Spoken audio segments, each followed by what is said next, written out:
ጤና ይስጥልኝ የኢትዮ ሞኒተር ተከታታዮች፣ ለዕለቱ የመረጥናቸው ዜናዎች እንደሚከተለው ተዘጋጅቷል። በቅድሚያ አርዕስተ ዜና እናሰማችኋለን። የዓለም ጤና ድርጅት በኢትዮጵያ ለተከሰተው በሽታ አፋጣኝ ድጋፍ ማድረጉ አስታወቀም።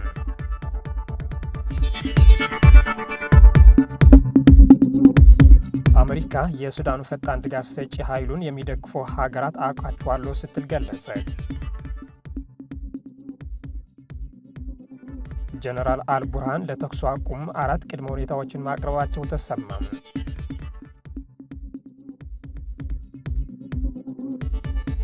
የእነዚህና ሌሎች መረጃዎች እናሰማችኋለን። አሁን ወደ ዝርዝር እናልፋለን። የዓለም ጤና ድርጅት በደቡብ ኢትዮጵያ ክልል ለተከሰተው በሽታ አፋጣኝ ምላሽ ለመስጠት 300,000 አሜሪካን ዶላር ድጋፍ ማድረጉ አስታወቀም። የዓለም ጤና ድርጅት ዋና ዳይሬክተር ዶክተር ቴዎድሮስ አድሃኖም በማህበራዊ ትስስር ገጻቸው ባጋሩት መግለጫ በደቡብ ኢትዮጵያ ክልል የተከሰተውን ቫይራል ሄሞራጂክ ፌቨር በሽታ አፋጣኝ ድጋፍ ለመስጠት ከዓለም ጤና ድርጅት የአደጋ ጊዜ ፈንድ 300,000 የአሜሪካን ዶላር ድጋፍ ማድረጉን ይፋ አድርጓል። ዶክተር ቴዎድሮስ የዓለም ጤና ድርጅት አስፈላጊ በሚሆንበት ጊዜም ሁሉም ድጋፍ ለማሳደግ ዝግጁ መሆኑን አክሎ ገልጿል። መግለጫው ድንበር ዘለል የሆነ ስርጭትን ለመከላከል በኢትዮጵያና በደቡብ ሱዳን የሚገኙ የዓለም ጤና ድርጅት ቢሮዎችም በቅንጅት እየሰሩ መሆናቸው ጠቁመዋል። የዓለም ጤና ድርጅት በሽታው ወደ ተቀሰቀሰበት አካባቢ ባለሙያዎችን ጨምሮ የተለያዩ መድኃኒትና ቁሳቁሶችን መላኩንም ዳይሬክተሩ አስታውቋል። አሜሪካ የሱዳን ፈጣን ድጋፍ ሰጪ ኃይል እያስታጠቀች ያለችውን ሀገር ማን እንደሆነች ታውቃለች ሲሉ የውጭ ጉዳይ ሚኒስትር ማርኮ ሩቢዮ ተናገሩ። ድርጊቱ መቆም እንዳለበትም አሳስበዋል። የአሜሪካ የውጭ ጉዳይ ሚኒስትር ማርኮ ሩቢዮ መንግስታቸው የሱዳን ፈጣን ድጋፍ ኃይሎችን መሳሪያ የሚያቀርበው ማን እንደሆነ ያውቃል እና ይህ ድጋፍ መቆም እንዳለበት ቢናገሩም እናቃታለን ያሏት ሀገር ግን ማን እንደሆነች በስም አልጠሩም። በካናዳ በተካሄደው የቡድን 7 የውጭ ጉዳይ ሚኒስትሮች ስብሰባ መጨረሻ ላይ ለጋዜጠኞች የተናገሩት ሩቢዮ አርኤስኤፍ የሚያገኘውን መሳሪያና ሌሎች ድጋፎች ለማቆም አንድ ነገር መደረግ አለበት ብሏል። አንድ ሰው ገንዘቡን እየሰጣቸው ነው፣ አንድ ሰው ደግሞ መሳሪያዎች እየሰጣቸው ነው። ይህም ከተወሰኑ ሀገሮች ነው እየመጣ ያለው ብሏል። ማን እንደሆኑ እናውቃለን፣ እናም ስለ ሁኔታው እነግራቸዋለን። ይህንን ማስቆም ካልቻል በእነሱ ላይና በዓለም ላይ መጥፎ ተጽዕኖ እንደሚያሳድር እንዲረዱ እናደርጋለን ሲሉ ተደምጧል። ማርኮ ሩቢዮ እንዳሉት በሱዳን በ10 ሺዎች የሚቆጠሩ ሲቪሎች የገደለና 13 ሚሊዮን ሰዎች ከቀያቸው ያፈናቀለ ጦርነት በቡድን 7 ስብሰባ ላይ ከብዙ ሀገሮች ጋር በተደጋጋሚ ውይይት እንደተደረገበትና ችግሩን ለመፍታት በመንግስታቸው ከፍተኛ ጥረት እየተደረገ መሆን ገልጿል። ጨምረውም ተሳታፊዎቹ እነማን እንደሆኑ እናውቃለን፣ ለዚህም ነው ከሌሎች የተሳተፉ ሀገራት ጋር በመሆን የኳድ አካላት የሆኑ ሲሉ ሩቢዮ ተናግሯል። በአሁኑ ጊዜ አሜሪካን ጨምሮ ግብጽ፣ ሳውዲ አረቢያና የተባበሩት አረብ ኤሚሬትስ የኳድ ቡድን ፈጥሮ በሱዳን ለ3 ዓመታት የቀጠለውን ጦርነት ለመፍታት ጥረት እያደረጉ እንደሆነ ይነገራል። ስሟ ባይጠቅሷትን የፈጣን ድጋፍ ሰጪ ኃይል ትደግፋለች እየተባለች ያለችው ግን ኤሚሬትስ እንደሆነች ይታወቃል። ያዘጋጀውን የኳድ ሂደት ሰዎች እሺ ከኳድ ጋር ተሳትፈናል፣ ለመፍታት እየሞከርን ነው ብሎ የሚደብቁት እንግዳ እንዲሆን አንፈቅድም ሲሉም ማርኮ ሩቢዮ አጽንኦት ሰጥቷል።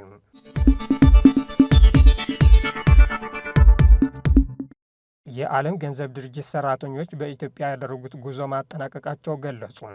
ውይይቱም በሚቀጥሉት ሳምንታት በቪርቹዋል ቪዲዮ እንደሚቀጥል ሰራተኞቹ ተናግረዋል።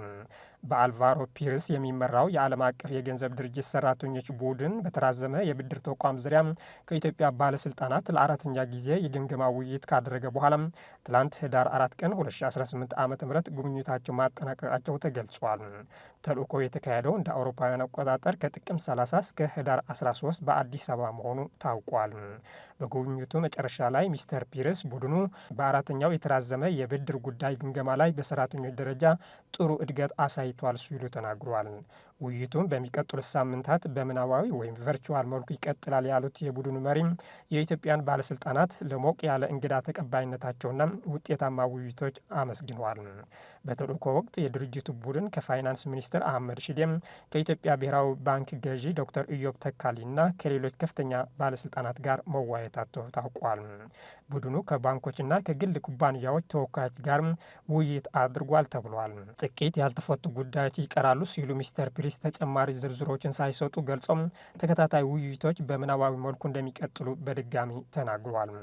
የአይኤምኤፍ ስራ አስፈጻሚ ቦርድ በሐምሌ 2025 ከኢትዮጵያ ጋር የተደረገው የ2025 የአንቀጽ 4 ምክክር ከሶስተኛው የ48 ወራት የተራዘመ የብድር ተቋም ስምምነት ግምገማ ጋር አጠናቋል።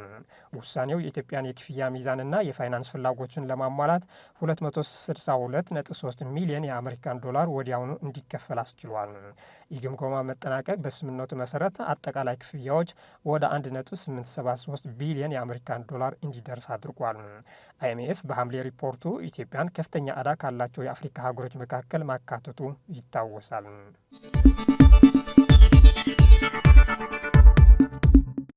ጀነራል አልቡርሃን ለተኩስ አቁም 4 ቅድመ ሁኔታዎችን ማቅረባቸው ተሰማም። በሱዳን ውስጥ ያለውን የእርስ በርስ ጦርነት ለማስቆም በ4 ሀገራት መካከል አዲስ ጥረት እየተደረገ መሆኑ ይታወቃል። በአሜሪካ፣ በሳዑዲ አረቢያ፣ በዩናይትድ አረብ ኤሚሬትስና በግብፅ አማካኝነት እየተካሄደ ያለው ይህ ጥረት ምክረ ሀሳብ ያቀረበ ሲሆን በዚህም በአስቸኳይ የ3 ወራት የሰብአዊነት ተኩስ አቁም እንዲደረግና በ9 ወራት ውስጥ ደግሞ ሁለቱም ተፋላሚዎች የሚሳተፉበት የፖለቲካ ሂደት እንዲጀምር ጠይቆ ነበር። ይህንን ምክረ ሀሳብ የጀነራል አብዱል ፈታህ አልቡርሃን መንግስት ውድቅ ሲያደርግ ተቀናቃኙ ፈጥኖ ደራሽ ኃይል ግን እንደሚቀበለው መግለጹ ይታወሳል። አልሱዳኒ የተሰኘ ጋዜጣ እንደዘገበው ደግሞ የሌተናል ጀነራል አልቡርሃን መንግስት በ4 አደራዳሪዎች በቀረበው ምክረ ሀሳብ ላይ እንደሚስማሙ አስታውቋል። ነገር ግን ምክረ ሀሳብ ለመቀበል 4 ቅድመ ሁኔታዎችን ለአደራዳሪዎች ማቅረቡን የጠቀሰው ዘገባ እነዚህም ፈጥኖ ደራሽ ኃይሉ በቅርቡ ከያዛቸው አካባቢዎች ለቆ እንዲወጣም፣ የፈጥኖ ደራሽ ኃይሉ ታጣቂዎች በሚዘጋጅላቸው ካምፕ ውስጥ እንዲገቡም፣ ፈጥኖ ደራሽ ኃይሉ ለቆ በሚወጣባቸው አካባቢዎች የፖሊስ ኃይል እንዲሰማራና የተኩስ አቁምና በፈጥኖ ደራሽ ኃይሉ ላይ የተጣለውን የጦር መሳሪያ ገደብ የሚቆጣጠር ዓለም አቀፍ ታዛቢ ቡድን እንዲሰማራ የሚሉ መሆናቸውን አስረድቷል። የኡጋንዳው ፕሬዝዳንት በህንድ ውቅያኖስ የባህር በር መዳረሻ እንዲደረግ ጥሪ አቀረቡ። የባህር ዳርቻ የሌላቸው ሀገሮች በባህር በር እጦት ምክንያት ጦርነቶች ሊቀሰቅሱ እንደሚችሉም አስጠንቅቀዋል። የኡጋንዳው ፕሬዝዳንት ዮዌሪ ሙሴቬኒ የባህር ዳርቻ የሌላቸው ሀገራት ለንግድና ለስትራቴጂካዊ መከላከል ወሳኝ የደም ስር የሆነውን የህንድ ውቅያኖስ እንዳይደርሱ የሚያግዳቸው ችግሮች ከቀጠሉ በአፍሪካ አህጉር ላይ ስለሚደረጉ ጦርነቶች አስጠንቅቋል። ሙሴቬኒ የባህር ዳርቻ የሌላቸው ሀገራት የባህር መዳረሻ መከልከላቸውን ኢፍትሐዊና ምክንያታዊነት የጎደለው አድርጎታል ያሉት ሲሆን አንዳንድ ሀገራት የውቅያኖስን በቁጥጥራቸው ስር ማድረግ የሚለውን ሀሳብ የፖለቲካ እብደት መሆኑን አጽንኦት ሰጥቷል። የኡጋንዳው ፕሬዝዳንት የአፍሪካ አህጉር ከብዙ ፎቅ አፓርታማ ህንፃ ጋር በማነጻጸር ሀሳባቸውን ለማሳየት ዘይቤያዊ አነጋገር ተጠቅመዋል። የመሬት ወለል ነዋሪዎች የጋራ አትክልት ስፍራ ባለቤትነት መጠየቅ ምክንያታዊ አይደለም፣ ምክንያቱ በላይኛው ፎቅ ላይ ያሉትን ጨምሮ የሁሉም ነዋሪዎች ስለሆነ ብሏል። ሙሴቬኒ ሀገራቸው የባህር መውጫ ባለመኖሩ የመከላከያ የባህር ኃይልን በመገንባት ረገድ ችግር እንደሚገጥማቸው በመጠቆም ይህ እጦት ኡጋንዳ ምርቶቿን ወደ ውጭ የመላክና በዓለም አቀፍ ንግድ የመሳተፍ አቅሟን እንደሚገድበው አክሏል። ሀገራቸው እንደ የባቡር መስመሮችና የነዳጅ ቧንቧዎች ባሉ ወሳኝ ፕሮጀክቶች ላይ ከኬንያ ጋር ረጅምና ውስብስብ ድርድር አድርጋ እንደነበረ አብራርቶም እነዚህ ውይይቶች በሀገሪቱ ውስጥ ያሉትን የፖለቲካና የድርጅታዊ መዋቅሮች ደካማነት እንደሚያንጸባርቁም ጠቅሟል። የአሁኑ ሁኔታ መቀጠሉ ወደፊት ግጭቶች ሊያስከትል እንደሚችል በመግለጽ የህንድ ውቅያኖስ የእኛ ውቅያኖስ ነው እና ለባህር ዳርቻ አገሮች እንዲሁ ለኡጋንዳ እንደ መውጫ የመቁጠር መብት አለን በማለት ደምድመዋል። ይህ መግለጫ የወጣው ከ15 በላይ ቁጥር ያላቸውና ሙሉ በሙሉ ማለት ይቻላል ጎረቤታቸው የባህር ወደቦችን ለማግኘት በሚተማመኑባቸው የባህር ዳርቻ የሌላቸው የአፍሪካ ሀገሮች ላይ ስለሚገጥሟቸው ተግዳሮች በተደረጉ ውይይቶች መካከል ነው። ይህ ሁኔታ ስለ ጂኦግራፊ እኩልነትና በኢኮኖሚ ልማትና በክልላዊ ደህንነት ላይ ስላለው ተጽዕኖ ጥያቄዎችን ያስነሳል እየተባለ ነው።